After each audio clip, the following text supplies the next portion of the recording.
Hi, everybody. I'm Brittany Lewis with Forbes Breaking News. Joining me now is Pam Shlemon, Executive Director of the CRCC. Pam, thanks so much for coming on. Thank you, Brittany. It's really a pleasure to be part of this podcast and shine And a it's a light on individuals with disabilities. it's a really important conversation, and October is actually National Disability Employment Awareness Month. So, to start off the conversation, can you give us an overview to the rights that those with disabilities have in the workplace? All individuals, regardless of their disability or not, should have equal access equal access to do their job so they're successful. And so this month, we shine a light on individuals with disabilities so that we can bring awareness to having individuals with disabilities be provided with those accommodations that are necessary for them to be successful, like you and I, that don't have a disability. And why do you think this awareness is so important? I think people don't understand that individuals with disabilities are humans. We should not be focusing on their disability. We should be focusing on their abilities. And I think that's really important. I think people focus on a deficit versus what they're capable of doing. Something that is striking me in this conversation, just at the beginning here, you're saying individuals with disabilities and not disabled individual. Can you explain why that verbiage is so important? Because you don't want to put a stigma on somebody that has a deficit. Like I said, they are humans like everybody else. And there are folks that some disabilities are visible and some are not. So we have to treat everybody equally. And so I think it's important to respect that individual and their individual disability, not disabled people. And what do you think employers should do to accommodate those with disabilities? It's not very difficult. And I think one of the things that all employers should have is a certified rehabilitation counselor on staff. And I say that because this is what our organization does. So the Commission on Rehabilitation Counselor Certification, we are internationally recognized for our certified rehabilitation counseling certification program. And CRCs are highly trained and educated. They're the only ones that are highly trained and educated to work with individuals with disabilities on autonomy, personal and vocational goals, making sure that they are embedded in their communities. And I think what employers need to do is bring somebody that has that level of expertise into the workplace so they can develop policies and procedures, not individuals with disabilities, but that are equal to all. I think that's important. I think making sure that they have reasonable accommodations available to individuals with disabilities. And again, in making sure it's an inclusive in a workplace. What advice do you have for those with invisible disabilities when it comes to the workforce? Because I know from personal experience, someone in my life who has an invisible disability doesn't want to exactly be upfront with that in the workforce. So, what is your advice to them? I think it's important, again, if a work environment is set up with the right individuals, there should be somebody that an individual could go to. For example, anxiety can be an invisible disability. You don't see, you see the visible ones that somebody may be missing an arm or a leg, they're in a wheelchair, they're using a cane. So, diabetes, mental health, those are disabilities. They're invisible. So it is very important for them to be able to have a a place to go to share with that in the whether it's the HR department, wherever that might be, to talk about their disabilities, so they receive the necessary accommodations in order for them to do their job. It might be a hybrid work environment. It may be certain accommodations that they may or may not need, but they should not be afraid. And employers should do training for all employers should do training for all employees on individuals with disabilities and how they impact the workforce. individuals with disabilities perform higher than most individuals because they are because of these obstacles they have been facing their entire life. So they overcompensate, and so they are high performers because they know what the stigma is when they go into the workforce and they're not treated equally. And we need to get rid of those stigmas in the workplace. How do you get rid of those stigmas? Because I think that's really an important part of this conversation. And I think the onus belongs on A, the employer, and B, the other people in the workforce. So how do we get rid of that stigma? It's training and education, and you only will get that through, I believe, individuals that are highly educated and trained, like a certified rehabilitation counselor. No other individual is trained at that level to work solely with individuals with all types of disabilities. And I think training and education is vital for every employer. New York Life Insurance hires approximately 40 certified rehabilitation counselors. They invest in employees with disabilities and without disabilities because they provide that education and training. They make sure that workforce, that workplace is inclusive. And so when you invest in all employees, you have better performance, better outcomes. So whether it's an acquired disability or a chronic disability, somebody is injured in the workforce. For example, Disney, they make sure that that employer to gainful employment, same job depending on their injury, but they make sure that they're investing in their employees to come back to work, and not just any job, but a job that was what they were doing. So it's important that, and I want to stress this, employers need to make sure that they are providing equal opportunities for jobs as those that don't have a disability, because individuals with disabilities can do the same type of job that you and I can do. I do want to talk about a different facet of this conversation, and that's age. So some House Republicans earlier this year floated the idea of raising the age to claim full benefits from Social Security by 2 years to 69 years old. So how does this factor into this conversation? When you're looking at gaps, there is a significant income gap between higher earners and lower earners, and it's growing exponentially. And those folks that are higher educated, that have well-paying jobs, are living longer. They have a longer life expectancy. Individuals with disabilities, lower marginalized populations, don't have those same life expectancies, and they don't have the same earning wage as those that are well educated.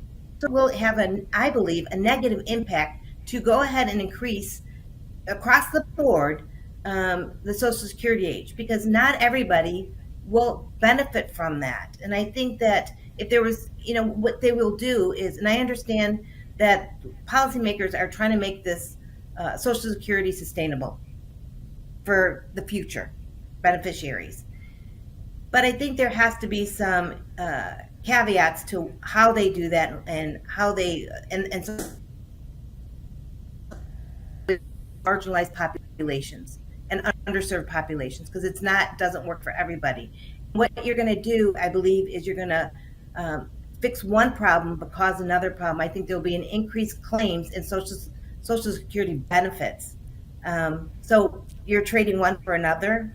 I don't think that makes sense. That's my personal opinion.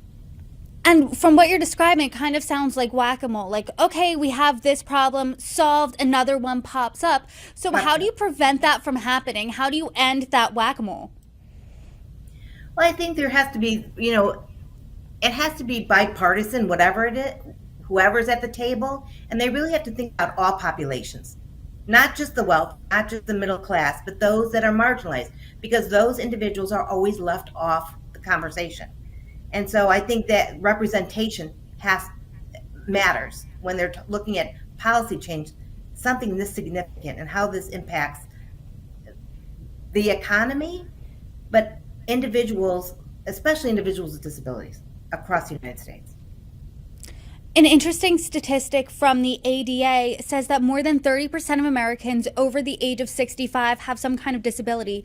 So what do you think that employers should be doing to accommodate this larger working class of people with disabilities?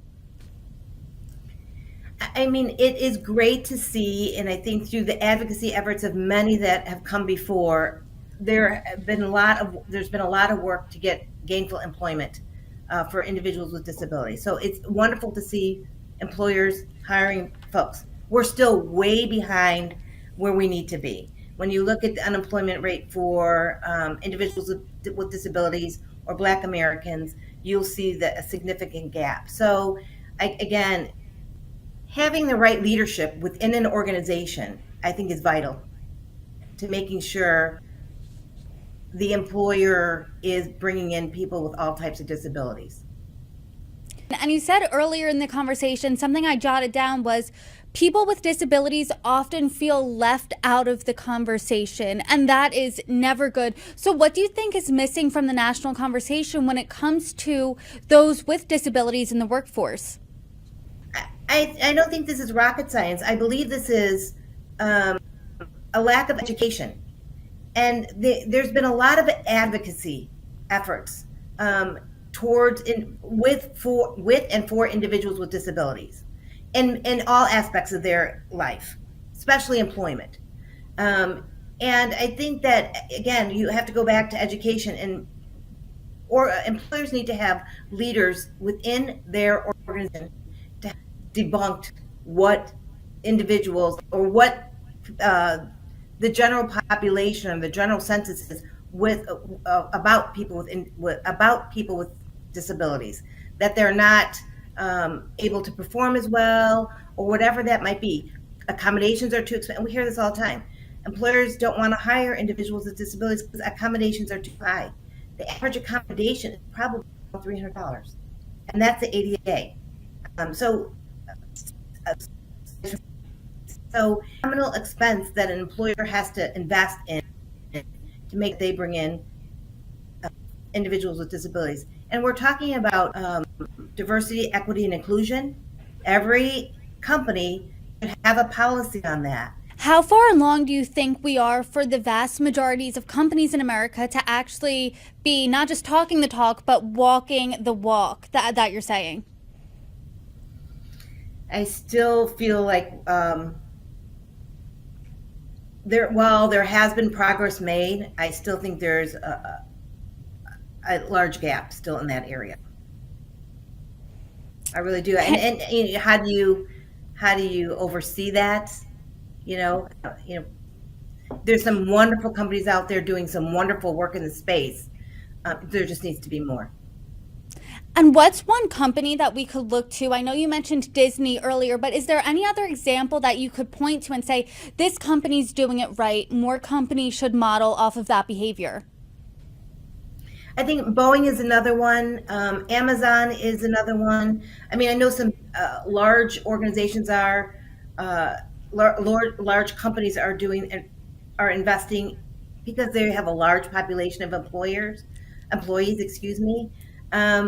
And I think, like New York Life, to hire 40 CRCs on staff, I think is wonderful, because they are able to make sure that the employers, workers' comp cases are on the rise, right? So if somebody gets injured on the job, you want that individual to come back to work, not just stay on workers' comp, right? And receive those types of benefits. You want them to come back. And a CRC is able to work with that individual, determine what are their, if any, deficits from their injury, and what jobs they can go back to within the organization. And maybe it's the same job.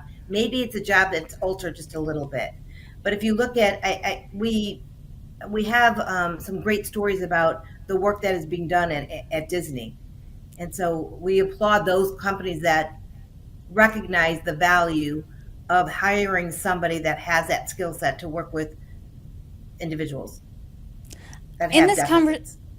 In this conversation, I know we talked about what to do if you're an employee with a disability, what to do if you're an employer. But what if you're an employee without a disability and you want to make your workplace a more inclusionary place? Do you have any advice for those types of people?